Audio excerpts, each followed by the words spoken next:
ఇంకా శుద్ధోదక స్నానం సమర్పయామి సమర్పయామి వస్త్రం సమర్పయామి యజ్ఞోపవిస్తాత్ ఆయుష్యమగ్ర్యం ప్రతిమంచ శుభ్రం యజ్ఞో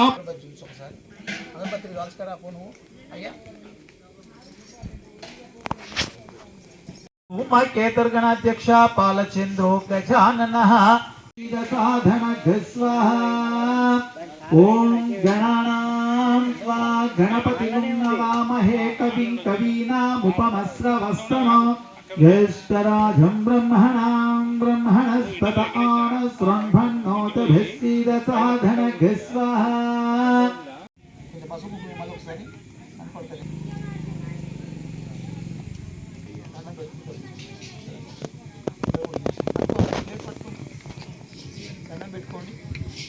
పూర్ణాహుదేవతాభ్యో నమః.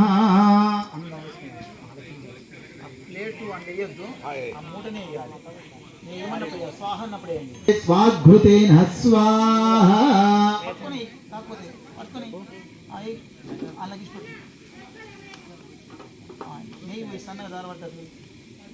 ఓం పూర్ణమదః పూర్ణమిదం పూర్ణాత్ పూర్ణముదచ్యతే పూర్ణస్య పూర్ణమాదాయ పూర్ణమేవావశిష్యతే.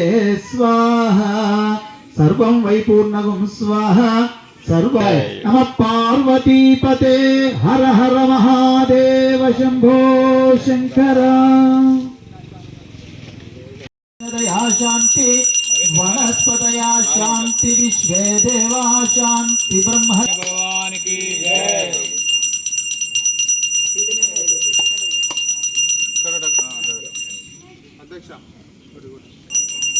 భగవానికి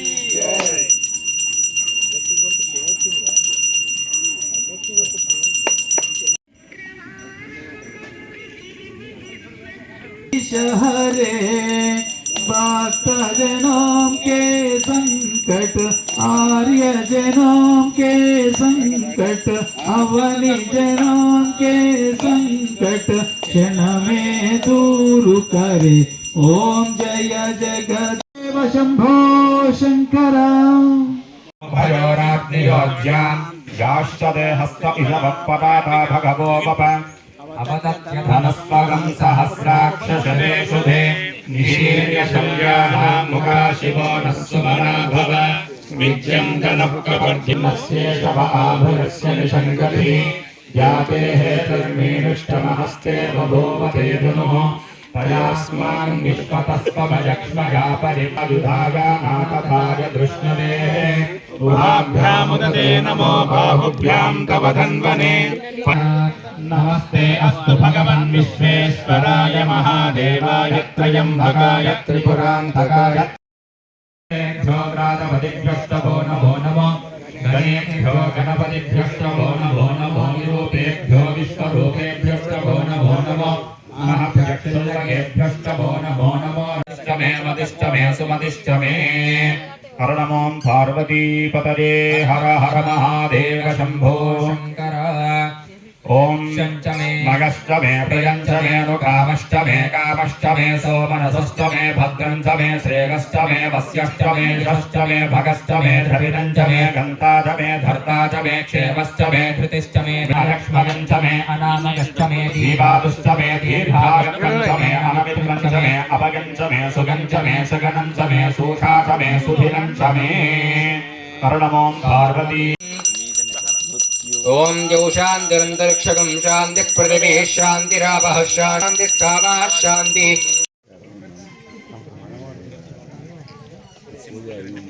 ఫలాలు ఏమన్నా ఉంటే కూడా వాళ్ళు అమ్మ ఆరతి ఇచ్చినాక వీళ్ళంతా అయిపోయి పక్క జరిగిన తర్వాత వాళ్ళు వస్తుంటారు. ఆ పని అయితే ఉంటుంది. ఇప్పుడు ఎంత పెడితే అయిపోతుంది, బ్రేక్ అయిపోతుంది. కానీ అప్పుడు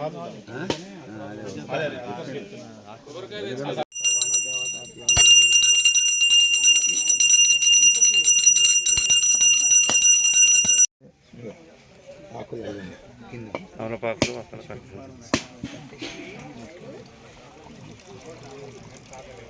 హిరణ్యగర్భగర్భస్థం హేమ బీజా విభావసో అనంత పుణ్య ఫలధం మదశాంతిం ప్రయతయేతుభ్యం గౌరీకాంతాయ మంగళం భస్మోద్ధూల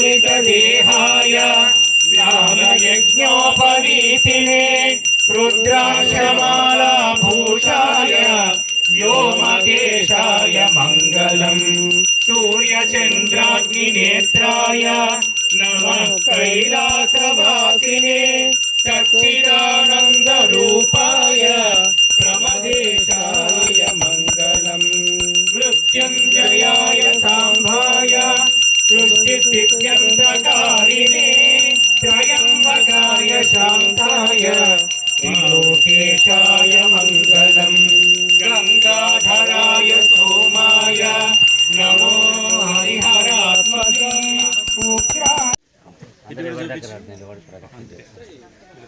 स्वामी देवताभ्यां नमः सुवर्ण दिव्य मंत्र पुष्प नीराजन आत्म प्रदक्षिण नमस्कारान् మన భూధాన్ పోచంపల్లికి ప్రథమంగా మా పురోహిత ప్రస్థానం కాబట్టి మా పురోహితులను గుర్తు చేసుకోవాల్సిన అవసరం ఉంది కాబట్టి మా పెద్దనాన్న గారు బొనవి బాలే శాస్త్రి గారు ప్రథమంగా బొల్లపల్లి గ్రామం నుంచి మన భూధాన్ పోచంపల్లికి వచ్చినప్పుడు ఆయన ఆ నాటిన ఈ యొక్క బీజమే ఈనాడు కృష్ణ పంతుల ద్వారా ఆ తర్వాత మా యొక్క పరివారం అంతా కూడా ఈనాడు ఇంతవరకు వచ్చిందంటే కేవలము దాని మూలము భువనగిరి బాలయ్య శాస్త్రి గారు. ఆ విధంగా భోగ సాయిల్ గారు కూడా అప్పుడు కొంత సహకరించారు, ఇంకా కొంతమంది ఉంటారు బహుశా.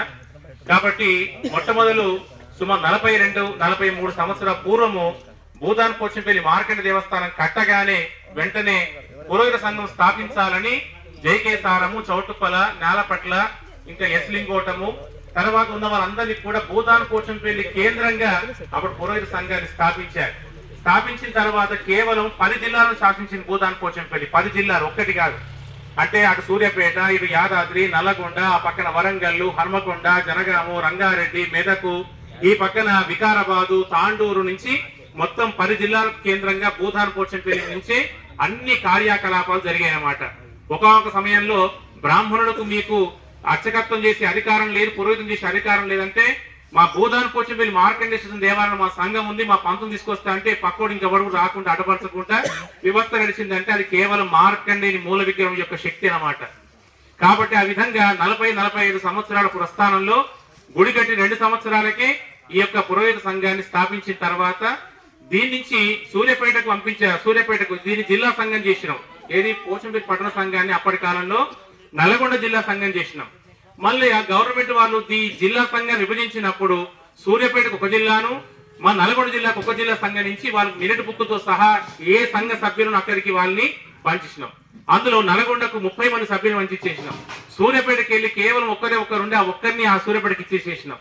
తర్వాత వరంగల్కి ఇచ్చేసినాం. మొత్తం ఇచ్చేసిన తర్వాత యాదాద్రి జిల్లాలో నాకున్న లెక్క ప్రకారంగా మొత్తము జిల్లాలలోకి వెళ్ళా యాదాద్రి జిల్లాలో ఉన్న పురోహితుల సంఖ్య 110 మంది, 111 మంది మొత్తం ఉన్న మండలాల కింద ఉన్నటువంటి సంఖ్యన. ఇంతమంది సంఖ్య ఏ జిల్లాలో లేదు.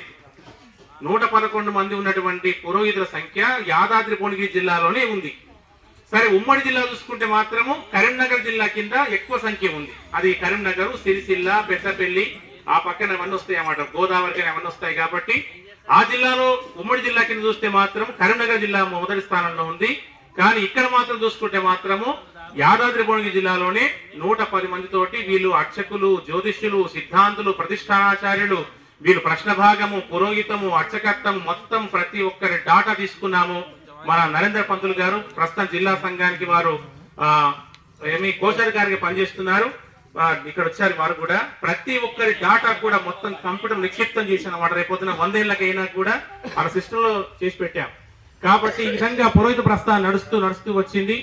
మరి ఆనాటి కాలంలో ఈ ఎందుకు పెట్టుకోవాలనుకున్నామంటే సంఘటితంగా పురోహితం యొక్క సంఘం యొక్క ఉనికి తెరవడం కోసమే ఈ యొక్క వనభోజన కార్యక్రమం పెట్టాం. అంటే మాకు తగినట్టుగా కార్యక్రమం ఉంటుంది. ఇది వివిధ సంఘాలు వివిధ కార్యక్రమాలు చేపడతాయి, కానీ మాకు అనుకూలంగా ఇదే కార్యక్రమం బాగుంటుందని అప్పుడు పదార్థాలు మార్కండే గుళ్ళే వాళ్ళు కమిటీ వాళ్ళు అనుకూలిస్తే మాకు అనుకూలంగా ఉంటే అప్పుడు తీసుకుపోయి బుగ్గరామన్న కాడ ఆ వండిన పదార్థాన్ని ఆ బుగ్గరామన్న స్వామి వారికి నివేదన చేసి భోజనం చేసేసిన సందర్భాలు ఉన్నాయి. పంతులు గారు ఈ కార్యక్రమం మీతో పాటు మేము కూడా భాగస్వాములు అవుతాయని చెప్పేసి అనుకున్న వాళ్ళ నుంచి ఇక పేరును చెప్తున్నా అందరూ సహకరించారు.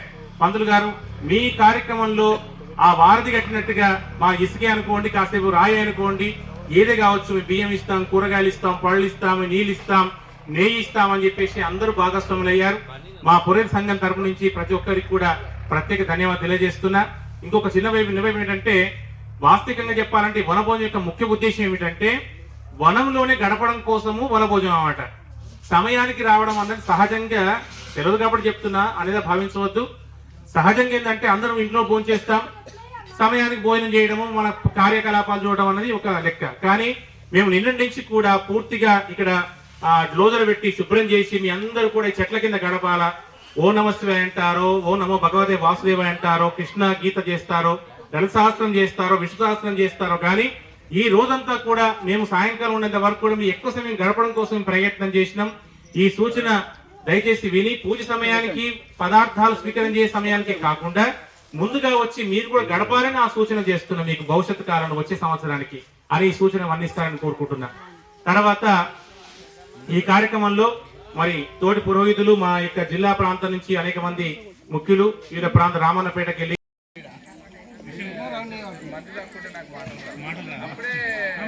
విద్యా ప్రకాశానందగిరి స్వామి వారు ఒక మంచి కథ చెప్పిండు. నాకు నేను సాయంకాలం వింటున్నప్పుడు అది బాగా నచ్చి మీ అందరితో ఇది తెల్లవారు చెప్పుకోవాల్సిన సందర్భం వస్తుంది అనుకోలేదు, వచ్చింది.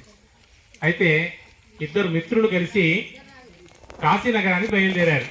కాశీ విశ్వనాథ్ దర్శనం చేసుకుందామని. అప్పటి కాలంలో వెనకటి కాలంలో ఏముండేది, కాలినడకన పోతూ ఉండాలి కదా, ఒక నెల పట్టవచ్చు, 2 నెలలు పట్టవచ్చు. మరి చేతిలో డబ్బులు ఉండాలి కానీ బాగా. కానీ అప్పట్లో బ్యాంకులు, ఈ ట్రాన్స్ఫర్లు, ఈ ఫోన్పేలు, గూగుల్ పే లేవు కదా. కాబట్టి ఏం చేశారు, డబ్బు అంతా కూడా వెంట పెట్టుకుని చక్కగా బయలుదేరారు. బయలుదేరితే హైదరాబాద్ లాంటి మహానగరం ఒకటి మధ్య తటస్థించింది. తటస్థించగానే ఆ ఇద్దరు ఒక మిత్రుడు ఏమన్నాడు, ఇప్పుడు కాశీకి వెళ్తున్నాం కదా, ఈ కాశీకి వెళ్ళే లోపల డబ్బులు అక్కడ పోయిన తర్వాత ఉంటాయో అయిపోతాయో, కాబట్టి ఇక్కడ ఈ హైదరాబాద్ నగరంలో మంచిగా సినిమాలు చూసి లాడ్జిలో పడుకొని సహజంగా విలాసవంతమైన జీవితాన్ని అనుభవించి ఆ తర్వాత కాశీ విశ్వనాథ దర్శనం చేసుకుందామని ఈ మిత్రుడు ఇంకో మిత్రుడితో చెప్పుకున్నాడు. అరే ఎంత తప్పురా, మనం వెళ్ళి చెప్పింది ఏమిటి, మనం చేస్తుంది ఏమిటి, ఇలా చేయడం కరెక్ట్ కాదని చెప్పేసి ఆ మిత్రుడు అన్నాడు. అట్లయితే నువ్వే వెళ్ళిపో, నేనే ఉంటా అన్నాడు వాడు. సరే అని చెప్పేసి వాడు అక్కడి నుంచి బయలుదేరి జూదం ఆడడం నేర్చుకున్నాడు, తాగడం నేర్చుకున్నాడు, సినిమా చూడడం నేర్చుకున్నాడు, రాజకీయాలకు పోయాడు. మొత్తం వారం రోజుల లోపల కంప్లీట్ గా వాడు మొత్తం పతనం. వీడు చాలా ప్రమాదకరం కాబట్టి వీనికి ఉరిశిక్ష విధించారు రేపు సాయంత్రం 4 గంటలకని చెప్పేసాడు రాజుగారు. ఎక్కడికి పోయింది ప్రయాణం అంతా. ఈ సంగతి ఆ నోట ఈ నోట తెలిసిన తర్వాత ఆ మిత్రుడు తెలిసింది ఈ విషయం. తెలిసిన తర్వాత ఎట్లయినా బతకాయించుకోవాలనుకోవడం కోసం ఈ కథ చెప్తున్నా అన్నమాట. అయితే వానికి ఉరిజిస్తారు రేపు సాయంత్రం 4 గంటలకు. ఈయన ఎట్లా బతికించుకోవాలని ఏం చేశాడంటే ఆ రాజుగారి దగ్గరికి వెళ్ళాడు ఈ మిత్రుడు. అయ్యా నేను పెద్ద జ్యోతిష్కుని, నేను మీరు 4 గంటలకు ఏదో ఉరిదీస్తారని తెలిసింది ఒక అతన్ని. ఎవడైతే 4 గంటలు దస్తాడో వాడు చతుర్దశ భువనాలను ఏలేటువంటి పెద్ద మహారాజు పుట్టే అవకాశం ఉంది.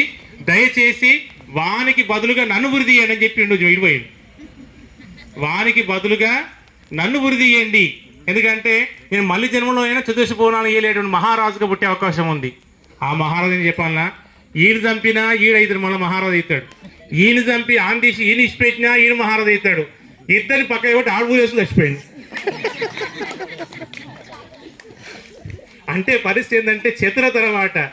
ఎటువంటి ఆపద కాలంలో కూడా మనము బయటపడేటువంటి ఆలోచన ఉండే వారికి పేరుంది. ఇలా మనం ఆపద్ధర్మంలో నేను చెప్పొచ్చే విషయం ఏంటంటే, ఎందుకు ఈ మాట ఇలా కథ చెప్పానంటే, మన కష్టకాలం వచ్చినప్పుడు, ఇబ్బంది వచ్చినప్పుడు దుఃఖించుకుంటూ రోధించుకుంటూ ఇక మనం చూడాలి. ఇక మా దేవదాస్ సినిమాలో నాగేశ్వరరావు ఇంకేమో గుర్తుకొస్తారు, ఇక అమ్మవారి పాత్ర నా దేవగాని. కానీ అలా కాదు, మన సాంప్రదాయం మన ధర్మం అట్లా చెప్పలేదు. వివేకానందుడు ఒక మాట చెప్పాడు, అక్షిభ్యాంతే సూక్తం అని ఒక సూక్తం ఉంది, దాంట్లో ఒక మాట చెప్పాడు. నాయన అమెరికా దేశానికి ఒక్కసారి ఇట్లా ఫోన్ కలపగానే టిన్ టిన్ అని ఒక 10 సెకండ్లు కాదు 2 సెకండ్ల లోపలనే అక్కడ రింగ్ అయి మోగి అక్కడ ఫోన్ లేవడుతున్నప్పుడు